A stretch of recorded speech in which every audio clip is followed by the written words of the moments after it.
Hi everyone, it's me Guni, and you guys are watching me on Learning for Life. Well, I'm back with the part 2 of the class 10th ICSE History chapter number 1. That is the First War of Independence, 1987. Right? So, we in the previous video we had done all the policy of expansion. Our first part of policy of expansion, that was outright walls. Now we will be starting with the second topic, that is uh, disrespect shown to Bahadur Shah. ना बहादुर शाह जफर अगर हम उनकी बात करें तो वो एक Mughal ruler थे और वो कंपनी के प्रोटेक्शन के अंदर आ चुके थे और के साथ ही साथ उन्हें जो पेंशन मिलता था ब्रिटिश से, राइट। सो जो मुगल किंग का नेम था वो रिमूव कर दिया गया कॉइन से, जो कि कंपनी प्रोड्यूस करती थी, मिंट करती थी, बनाती थी, राइट। देन फिर उसके बाद 1849 में लॉर्ड डेलहौजी ने अनाउंस किया कि बहादुर शाह के जो सक्सेसर्स हैं, उनके जो बच्चे हैं, वो रेड फोर्ट पे नहीं रह सकते हैं, वो परमिट नहीं किए जाएंगे, वो यूज़ नहीं कर सकते रेड फोर्ट का। नाउ उनको ये कहा गया कि वो किसी पास की जगह में शिफ्ट हो जाएं, दैट वाज कुतुब मीनार।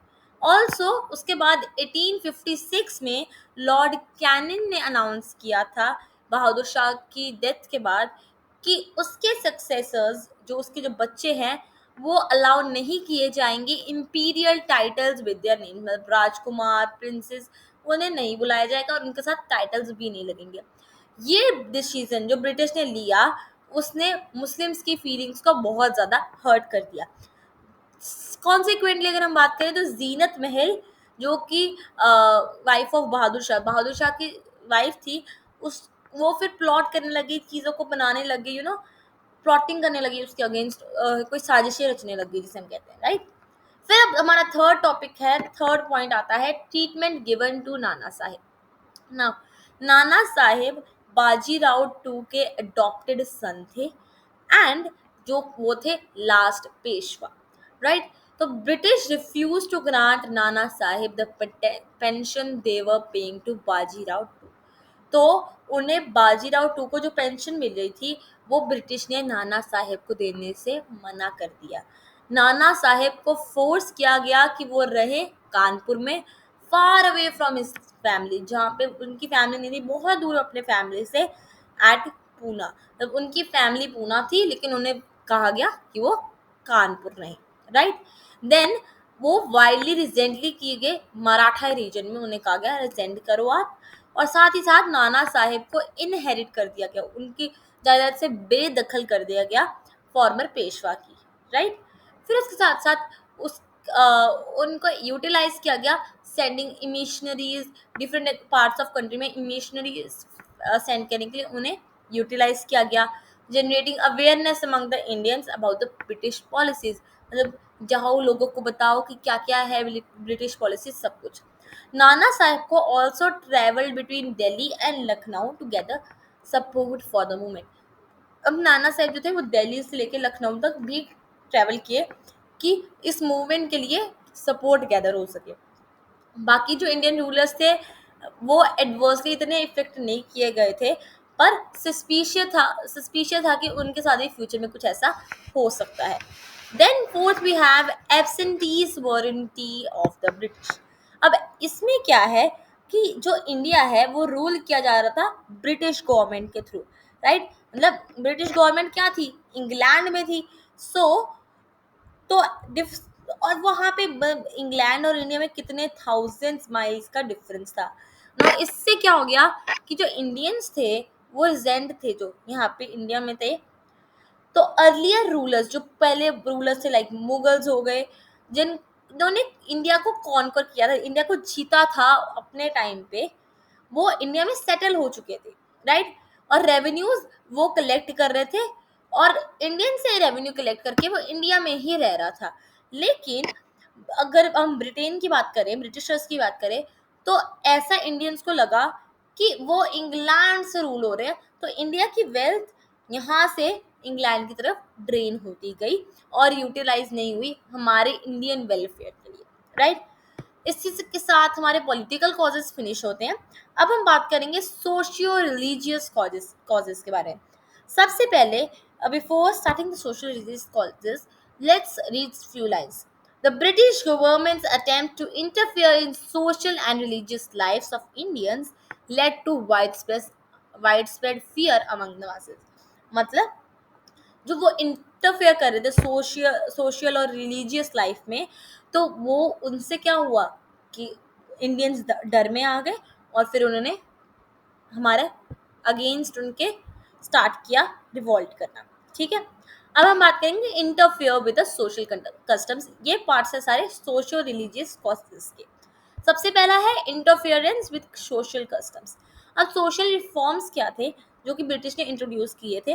वो ऐसे थे कि हमारे इंडिया के पीपल की कंडीशन ही अच्छी कर रहे थे वो। लेकिन अगर हम वो देखें तो पीपल की जो फीलिंग्स थी ना वो कंसिडरेशन में नहीं ली गई, क्योंकि वो काफ़ी टाइम से चले आ रहे थे हमारे नॉर्म्स वगैरह। तो लोगों को अच्छा नहीं लगा कि ऐसे वो कर रहे हैं। लाइक जो रिफॉर्म्स हुए, लाइक अबॉलिशन ऑफ सती, अब उनकी तो वो प्रथा थी, वो तो काफ़ी टाइम से करते आ रहे थे, इसलिए उनको बुरा लगा कि उन्होंने ऐसे किया। फिर विडो रीमैरिज एक्ट किया उन्होंने, जो उन्हें भी उसमें गुस्सा आया कि हम तो विडोज को अलग रखते हैं, सब कुछ करते हैं, तो वो विडो मेरी मैरिज क्यों करवा रहे हैं। और फिर opening western education to girls were not welcomed. Means opening western education मतलब गर्ल्स को भी स्कूल्स जाना, वेस्टर्न एजुकेशन देनी, वो भी लोग नहीं चाहते थे, क्योंकि गर्ल्स तब क्या करती थी, घर पे ही रहती थी, बाहर नहीं जाती थी, राइट। ऑल्दो कि ये हमारे इंडिया के लिए ही अच्छे थे एक्ट सारे, ये सारे फॉर्म्स बहुत अच्छे थे, हमारे इंडिया को हेल्प की इन्होंने। लेकिन जो हम इंडियंस, पुराने इंडियंस की मेंटेलिटी थी वो यही थी कि ये इंटरफेयर कर रहे हैं हमारे बीच में, हेंस उनको गुस्सा आया एंड दे रिवोल्टेड, राइट। अब इसके बाद हमारा सेकंड पॉइंट आ जाता है apprehension about the modern innovation. इसमें क्या है कि पीपल को सस्पिशियस था, मतलब उनको शक था introduction of modern innovations, like modern modern चीज़ें आएंगी हमारे यहाँ पे, लाइक रेलवेज हो गया, टेलीग्राफ हो गया, इन सब चीज़ों के बारे में। और रूमर्स थे टेलीग्राफ पोर्ट्स के बारे में कि वो ना सीधे होते हैं जॉब, तो वो क्या कहते हैं, उन्हें टांगने के लिए हैं जो ब्रिटिश को बातों को नहीं मानेगा, जो ब्रिटिश के रूल के अगेंस्ट होगा उन्हें उस पोल्स पे टांग दिया जाएगा, जो कि एक्चुअली नहीं था। तो इसलिए ऑर्थोडॉक्स जो इंडियंस थे, बहुत पुरानी सोच वाले जो इंडियंस थे, उन्होंने नोट किया कि रेलवे कंपार्टमेंट्स जो कि हायर कास्ट के लिए और लोअर कास्ट के लिए वो साइड बाय साइड बनाई गई थी। उनको लगा कि ब्रिटिश ने ऐसी प्रैक्टिस करके कास्ट सिस्टम और रिलीजन को खत्म करने की कोशिश की है। फिर आ जाता है रेशियल डिस्क्रिमिनेशन की पॉलिसी। अब जो ब्रिटिश के ऑफिसर्स थे ना वो बहुत ज़्यादा रूड और एरोगेंट थे इंडियंस के टुवर्ड्स। फिर साथ ही साथ उनको बिलीव था कि जो ब्रिटिशर्स थे वो सुपीरियर्स थे और इंडियंस जो थे वो इन्फीरियर थे, मतलब वो उनसे ज़्यादा अच्छे थे, राइट। ब्रिटिशर्स इंडियन से ज़्यादा अच्छे थे। तो इसलिए कि और उन्होंने एक पॉलिसी ऑफ कंटेम्प्ट लगाई थी इंडियंस के टुवर्ड्स। फिर उन्होंने डाउट किया और डब किया मुस्लिम्स को एज क्रूअल एंड अनफेथफुल। उन्होंने कहा ब्रिटिश जो मुस्लिम्स है वो क्रूअल है और अनफेथफुल है। यूरोपियन ऑफिसर्स जो इल्ट्रेटेड थे और इंसल्टेड थे, वो यूरोपियन ऑफिसर्स जो थे वो इंडियंस को इरिटेट करते थे, उसके साथ अच्छी तरीके से बर्ताव नहीं करते थे, उनको इंसल्ट करते थे बात बात पे, राइट। अब इन एक्ट्स की वजह से अनजस्ट डिस्क्रिमिनेशन स्टार्ट हो गई हमारे इंडिया में ब्रिटिश से, वरना उससे पहले सारे मिलजुल के रहते थे, Muslim Sikhs everything every one use to stay together. तो इसलिए रेशियल डिस्क्रिमिनेशन हुई, इसलिए फिर रिवॉल्ट हुआ। Then fourth we have corruption in administration. So इसमें क्या था, जो पॉलिसी थी और पैटी ऑफिशियल्स थे वो करप्ट कर दिए गए थे। रिच को जाने दिया जाता था क्राइम से, लेकिन जो कॉमन मैन था उसे लूट लिया जाता था, उन्हें अप्रेस किया जाता था, उन्हें टॉर्चर किया जाता था। ये इतना ही पार्ट है इसका। फिर वी हैव फिफ्थ नंबर पे ऑपरेशन ऑफ द पुअर, मतलब पुअर को तंग करना। तो कम्प्लेक्स ऑफ जुडिशियल सिस्टम, मतलब इतना कम्प्लेक्स जुडिशियल सिस्टम था, उन्होंने ऐसा क्या कर दिया कि रिच ना अब पुअर पे हावी हो चुके थे, रिच पुअर को ऑप्रेस कर रहे थे, उन्हें टॉर्चर कर रहे थे। फ्लॉगिंग, टॉर्चर, इम्प्रिजनमेंट कल्टिवेटर्स की उन्हें इनएबिलिटी की पे कर पाए वो अब एरियाज जो उनके अंदर थे, रेंट पे थे, लैंड रेवेन्यू था, उस पे इंटरेस्ट दे पाए डेट पे। और साथ ही साथ बहुत ज़्यादा कॉमन चीज़ें हो चुकी थी ये। तो उन्हें टॉर्चर दिया जाता था, इम्प्रिजनमेंट में जेल कर दी जाती थी, काफ़ी सारी चीज़ें होती थी। उसके साथ ही साथ प्रॉवर्टी जो थी, गरीबी जो थी वो बढ़ रही थी, और इससे जो गरीब लोग थे वो डेस्परेट हो गए, और एक जर्नल अपराइजिंग बढ़ाव जो होप था इम्प्रूविंग कि अगर हम इम्प्रूव करें, अगर हम उठे सामने खड़ के लड़े तो इम्प्रूव होगा हमारा देश, उसके लिए सारे इकट्ठे हो गए। ठीक है। उसके साथ ही साथ हमारा सिक्स्थ पार्ट आता है एक्टिविटीज ऑफ मिशनरीज। ये बहुत ज़्यादा इंपॉर्टेंट रोल प्ले करता है। कैसे, लेट्स सी कि जो ब्रिटिश थे ना, वो बहुत डिफरेंट थे इंडियन से रेस में, रिलीजन में और सेंटिमेंट्स में। उनका दिमाग अलग चलता था, उनका रिलीजन अलग था, उनका कलर अलग था, उनका क्रीड अलग था, काफ़ी सारी चीज़ें का डिफरेंस था। तो 18th सेंचुरी में ब्रिटिश ने बहुत फ्रेंडली एटीट्यूड दिखाया टुवर्ड्स इंडियन रिलीजन्स। उनको कोई पर्टिकुलर ज़ील नहीं था अपने इंडियन, अपने रिलीजन में। और कंपनी ने ऐसे एक्ट किया कि वो ट्रस्टी बन गई कई हिंदू टेम्पल्स के। लेकिन 19th सेंचुरी में इनका जो एटीट्यूड था वो अंडरवेंट कर गया एक चेंज, उनका एटीट्यूड चेंज हो गया। जो ब्रिटिश थे वो विज्ञान करके इंटरफेयर करना local religious and social customs में, हमारे जो रिलीजियस कस्टम्स हैं और सोशल कस्टम्स हैं उनमें वो इंटरफेयर करना शुरू हो गए। अब दे डिनाउंस्ड आइडल वर्शिप, उन्होंने कहा कि आइडल की वर्शिप नहीं होगी। Dubbed local believes as ignorance, कि लोगों का जो बिलीव था, जो विश्वास करते थे, उन्होंने कहा कि ये कुछ नहीं है, इग्नोर कर दिया गया उन सब चीज़ों को। और उसके बाद 1813 के बाद में there was increase both in numbers and activities of mission Christian missionaries. मतलब इन सब चीज़ों से ना वो अपना रिलीजन प्रमोट करना शुरू कर गए थे। तो 1813 के बाद में बहुत ज़्यादा नंबर और एक्टिविटीज़ में क्रिश्चियन मिशनरीज के में इंक्रीज आया। इंडियंस को लगा कि वो गवर्नमेंट सपोर्ट कर रही है मिशनरीज को, ताकि वो उनको कन्वर्ट कर दें क्रिश्चियंस में, राइट। अब सेवंथ हमारे पास पॉइंट है फियर्स रिगार्डिंग वेस्टर्न एजुकेशन। अब सारे लोग वेस्टर्न एजुकेशन से खुश नहीं थे, उन्हें कईयों को बहुत डर था कि वेस्टर्न एजुकेशन आ गई तो क्या हो जाएगा। तो वेस्टर्न एजुकेशन का जो सिस्टम था वो इंट्रोड्यूस हुआ काफ़ी सारे स्कूल्स में।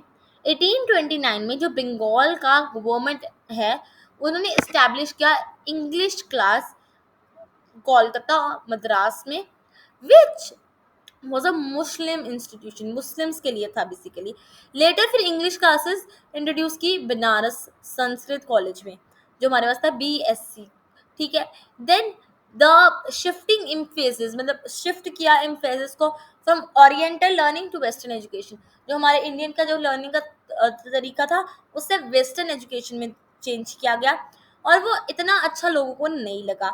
स्पेशली पंडित्स और मौलवीज, जो पंडित्स और मौलवीज थे उनको इतना अच्छा नहीं लगा। वो इनको ऐसा लगा कि ये एक अटेम्प्ट है टू डिस्करेज ट्रेडिशनल इस्लामिक और हिंदू स्टडीज का ट्रेडिशन को डिस्करेज करना है।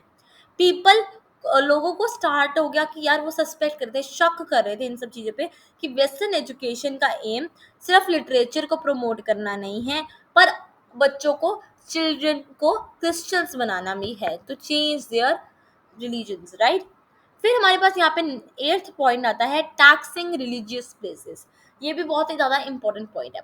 So, जो रिलीजियस सेंटिमेंट्स थे ना इंडियंस के, वो बहुत ज़्यादा हर्ट हो गए जब ऑफिशियल पॉलिसी एक आई कि जो लैंड्स हैं, जो टेम्पल्स हैं, मॉस्क है, उनके जो लैंड्स हैं उन पे भी टैक्सेस लगेंगे। अब ये लैंड्स जो एक्सेम्प्टेड थे, इन पर टैक्सेस नहीं लगते थे, जो प्रीवियस रूलर्स थे, इंडियन रूलर्स थे। तो families depended on these lands, जो जिनके पास अपने घर नहीं थे तो वो अपने उन लैंड्स पे रहते थे, डिपेंड करते थे, वो प्रोपोगेट हो गए। और ब्रिटिश क्या थे, वो ट्राई कर रहे थे undermine the religions of India, मतलब उनको ख़त्म करने की कोशिश कर रहे थे। लास्ट इसमें आता है हमारा पास लॉ ऑफ प्रॉपर्टी। तो जो रिलीजियस डिसेबिलिटीज थी वो एक्ट 1850 के थ्रू चेंज कर दी गई, कि हिंदू लॉ ऑफ प्रॉपर्टी को चेंज कर दिया गया। देन उन्होंने एक एनेबल किया कि convert from Hinduism to other religions, मतलब लोग हिंदू से अदर रिलीजन्स में भी कन्वर्ट हो सकते हैं। और ये रिगार्ड किया गया religion to inherit the property of his father. तो अगर वो चेंज हो गए तो वो अपने फादर की प्रॉपर्टी के हकदार नहीं हैं। साथ ही साथ हिंदूज को रिगार्ड किया गया incentive to give up one's religions faith, मतलब ऐसा कहा गया कि तुम तो अपने रिलीजन के थ्रू फेथफुल ही नहीं हो, राइट।